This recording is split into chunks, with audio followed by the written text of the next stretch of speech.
राम राम जी सभी किसान भाइयों को। मैं संदीप रूहल वीएलडीए एक बार फिर से आप सभी का स्वागत करता हूं आपके अपने इस YouTube चैनल लाइवस्टॉक एडवाइज़र में। तो दोस्तों आज हम प्रस्तुत हुए हैं आपके सामने डेयरी लोन के बारे में कुछ नई जानकारियां लेकर।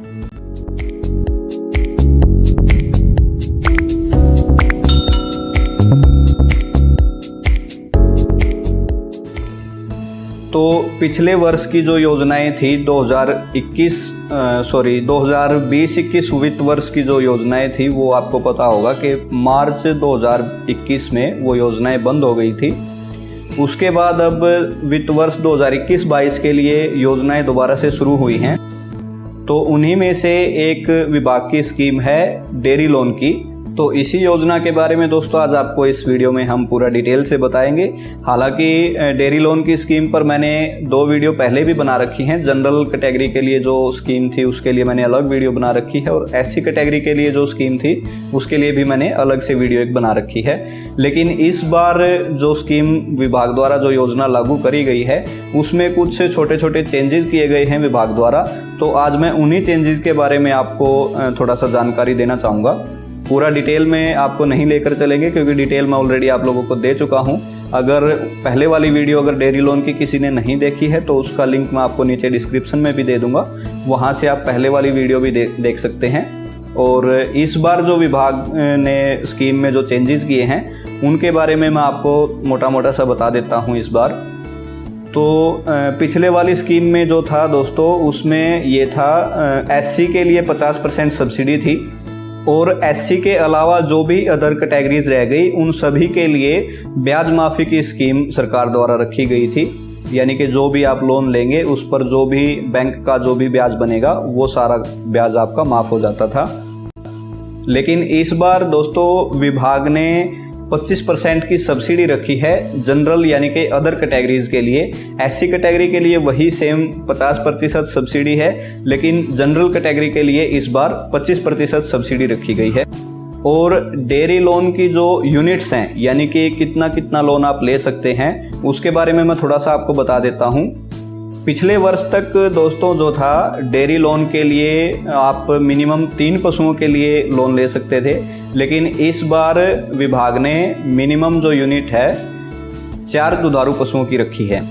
मिनिमम आप 4 दुधारू पशुओं के लिए डेयरी लोन ले सकते हैं। उसके बाद 10 दुधारू पशु की यूनिट रखी गई है, उसके बाद फिर 20 दुधारू पशु की और फिर 50 दुधारू पशुओं की। इस प्रकार से 4 कैटेगरी बनाई गई हैं, 4 यूनिट्स बनाई गई हैं डेयरी लोन के लिए। और इनमें क्या रहेगा कि यदि आप 10 पशुओं तक का डेयरी लोन लेते हैं साथियों तो उसमें आपको 10 पशुओं तक के डेयरी लोन में आपको 25% सब्सिडी रहेगी। लेकिन अगर आप 10 पशु से ऊपर लोन लेते हैं यानी अगर आप 20 पशु की डेयरी करते हैं या 50 पशुओं की डेयरी करते हैं तो उसमें दोस्तों आपको सब्सिडी नहीं मिलेगी। उसके लिए फिर आपको ब्याज माफ़ी की सुविधा रहेगी। बड़ा लोन यदि आप लेते हैं 20 दुधारू पशुओं का या 50 दुधारू पशुओं का तो उसमें आपको ब्याज माफ़ी की सुविधा मिलेगी, उसमें आपको सब्सिडी नहीं मिलेगी। सब्सिडी सिर्फ 4 या 10 दुधारू पशुओं की स्कीम के लिए रखी गई है। इसके अलावा दोस्तों थोड़ा सा आपको बताना चाहूँगा, कई साथियों के फ़ोन भी आते रहते हैं कि जी लोन कितने तक का मिलता है, किस हिसाब से मिलता है, यानी कि पशु की कीमत क्या लगती है। जो लोन हम बैंक से लेते हैं, मान लिया हमने 3 पशुओं का लोन लिया है तो 3 पशुओं का लोन हमारा कितने अमाउंट तक का सैंक्शन होगा, क्योंकि वो तो पशु की कीमत के हिसाब से ही लोन सैंक्शन होगा। तो उसके बारे में थोड़ा सा मैं आपको बता देता हूँ। तो सबसे पहले अगर बात करें क्रॉस ब्रीड यानी कि संकर नस्ल की गायों की या फिर एचएफ नस्ल की गायों की अगर हम बात करें तो इसमें 3 कैटेगरियाँ रखी गई हैं उनकी दुग्ध उत्पादन क्षमता के आधार पर। तो यदि दोस्तों आपने अगर संकर नस्ल की गाय या फिर एचएफ गायों की अगर डेयरी करनी है तो उसमें यदि आपकी गाय की दूध उत्पादन क्षमता अगर 12 से 15 लीटर है तो उस गाय की कीमत लगभग लगती है 70,000 रुपये। और यदि गाय की दुग्ध उत्पादन क्षमता 16 से 20 लीटर की है प्रतिदिन की तो उसकी कीमत लगती है लगभग 85,000 रुपये। और यदि गाय की दुग्ध उत्पादन क्षमता 20 लीटर से ऊपर है तो उसकी कीमत लगती है लगभग 90,000 रुपये प्रति गाय के हिसाब से। तो यदि आप 4 गायों की डेयरी यूनिट का लोन लेते हैं तो उस हिसाब से यदि आपकी मान लिया प्रत्येक गाय 15 लीटर के आसपास दूध दे रही है और आपने 4 गायों की डेयरी यूनिट के लिए लोन लेना है, तो आपको लगभग यानी कि 2,80,000 रुपये इस स्कीम के तहत आपको मिल जाएंगे और उस पर 25% आपकी सब्सिडी रहेगी। इसी प्रकार से दोस्तों यदि भैंस की बात करें तो भैंस में भी इसी प्रकार से 3 कैटेगरीज रखी गई हैं दुग्ध उत्पादन क्षमता के आधार पर। तो इसमें साथियों अगर बात करें पहली कैटेगरी की, तो पहली कैटेगरी भैंस के लिए रखी गई है 13 से 15 लीटर दुग्ध उत्पादन क्षमता वाली जो भैंस है उसकी कीमत लगभग लगाई जाएगी बैंक द्वारा 85,000 रुपये, और 15 किलो से ऊपर 15 किलो से 20 किलो दुग्ध उत्पादन क्षमता वाली जो भैंस है उसकी कीमत लगाई जाएगी 95,000 रुपये। और दोस्तों जिस भैंस की दुग्ध उत्पादन क्षमता 20 लीटर से अधिक होगी उसकी कीमत लगभग 1 लाख रुपए निर्धारित करी गई है। इसी प्रकार से दोस्तों यदि बात करें अपनी देसी गायों में, तो देसी गायों में मुख्यतः 2 नस्लों को ज़्यादा अहमियत दी जाती है हरियाणा सरकार द्वारा। पहली अपनी साहिवाल और दूसरी हरियाणा नस्ल। तो यदि दोस्तों देसी नस्ल की गायों में यदि साहिवाल की बात करें तो इसमें भी इसी प्रकार से 3 कैटेगरीज रखी गई हैं दुग्ध उत्पादन क्षमता के आधार पर। पहली कैटेगरी 8 से 12 लीटर की जो गाय है उसकी कीमत लगेगी लगभग 65,000 रुपये। उसके बाद 13 से 15 किलो दुग्ध उत्पादन क्षमता वाली यदि गाय है तो उसकी कीमत लगेगी दोस्तों 80,000 रुपये। और इसके बाद 15 लीटर से अधिक दुग्ध उत्पादन क्षमता वाली जो गाय है साहिवाल नस्ल की उसकी कीमत लगेगी 90,000 रुपये। इसी प्रकार से हरियाणा नस्ल की देसी गाय की बात करें तो इसमें 8 से 10 लीटर के दुग्ध उत्पादन क्षमता वाली जो देसी गाय है हरियाणा नस्ल की उसकी कीमत लगेगी 42,000 रुपये। इसके बाद 10 से 12 लीटर की दुग्ध उत्पादन क्षमता वाली हरियाणा नस्ल की देसी गाय की कीमत लगेगी लगभग 50,000 रुपये। और 12 किलो से अधिक दुग्ध उत्पादन क्षमता वाली जो हरियाणा नस्ल की गाय है उसकी कीमत बैंक द्वारा लगाई जाएगी दोस्तों लगभग 60,000 रुपये। तो इस प्रकार दोस्तों अब आप मेरे ख्याल से अंदाज़ा लगा सकते हैं कि आपको जिस तरह के पशु के लिए लोन चाहिए, आपको संकर नस्ल की गायों के लिए लोन चाहिए या भैंस के लिए लोन चाहिए या देसी नस्ल की गायों के लिए लोन चाहिए, तो मेरे ख्याल से आप अंदाज़ा लगा सकते हैं कि आपको कितने पशुओं के लिए कितने रुपए तक का लोन मिल सकता है।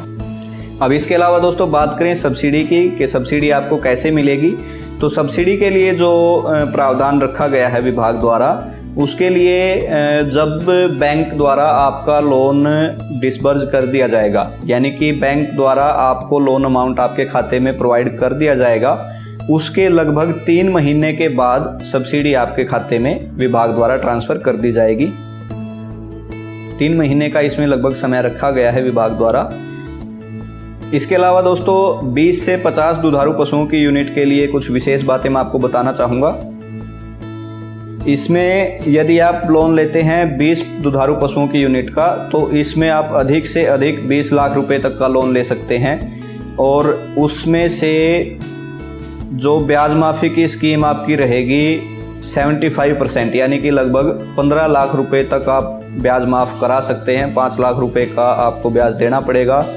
इसके अलावा इसी प्रकार से 50 दुधारू पशुओं की यूनिट का अगर आप लोन लेते हैं तो उसमें आपको 37.5 लाख रुपए तक का ब्याज माफ़ रहेगा। उसके बाद आपको जितना लोन अमाउंट बचेगा उस पर ब्याज देना पड़ेगा। इसके बाद दोस्तों यदि बात करें बीमा योजना की, क्योंकि जो भी दुधारू पशुओं के लिए आप डेयरी लोन लेंगे उन सभी पशुओं का बीमा करवाना अनिवार्य होता है। तो उसके लिए यदि विभाग द्वारा कोई स्कीम चल रही होती है तो विभाग की स्कीम के तहत आपका बीमा हो जाता है। लेकिन अगर विभाग की स्कीम नहीं कोई चल रही होती है तो जो भी लोन लेने वाला जो बेनिफिशियरी है उसको खुद से बीमा अपने पशुओं का कराना पड़ता है प्राइवेट किसी बीमा कंपनी से। तो फिलहाल दोस्तों आपको बताना चाहूँगा कि विभाग की तरफ से कोई बीमा योजना फ़िलहाल नहीं चलाई जा रही है। तो यदि आपको बीमा कराने की आवश्यकता पड़ेगी तो उसके लिए आपको खुद से ही बीमा का अरेंजमेंट करना पड़ेगा। वो आप अपने नज़दीकी शहर में कोई भी अगर कोई पशु बीमा कंपनी है तो वहाँ से आप करा सकते हैं। उसके लिए बैंक से या अपने नज़दीकी पशु चिकित्सक से आप सहायता ले सकते हैं। तो आज की वीडियो में दोस्तों इतना ही। उम्मीद है जानकारी आपको अच्छी लगी होगी। फिर भी यदि कोई डाउट आपके रह गए हों तो नीचे कमेंट सेक्शन आपके लिए खुला है। कमेंट सेक्शन में आप कमेंट करके बता दीजिएगा। यदि कोई आपके डाउट्स रह गए होंगे तो वो ज़रूर आपके सॉर्ट आउट किए जाएंगे। और इसके अलावा बात करें यदि डॉक्यूमेंट्स की, तो डॉक्यूमेंट्स जो पहले मैंने वीडियो बनाई थी उसमें मैंने डिटेल्स में बता रखा है डॉक्यूमेंट्स आपके क्या क्या लगेंगे, किस प्रकार से आप लोन के लिए अप्लाई कर सकते हैं। वो सारी चीज़ें मैंने पहले वाली वीडियो में बता रखी हैं। इस वीडियो में यदि जिक्र करेंगे तो फिर वीडियो काफ़ी लंबी खिंच जाएगी। तो लिंक मैं नीचे डिस्क्रिप्शन में दे दूंगा। वो वाली वीडियो अगर आपने नहीं देखी है तो आप ज़रूर देख लीजिए, उसमें आपको सारी चीज़ें क्लियर हो जाएंगी। तो दोस्तों आज की वीडियो में इतना ही। अब हमें दीजिए इजाज़त, मिलते हैं अगली वीडियो में। तब तक के लिए राम राम।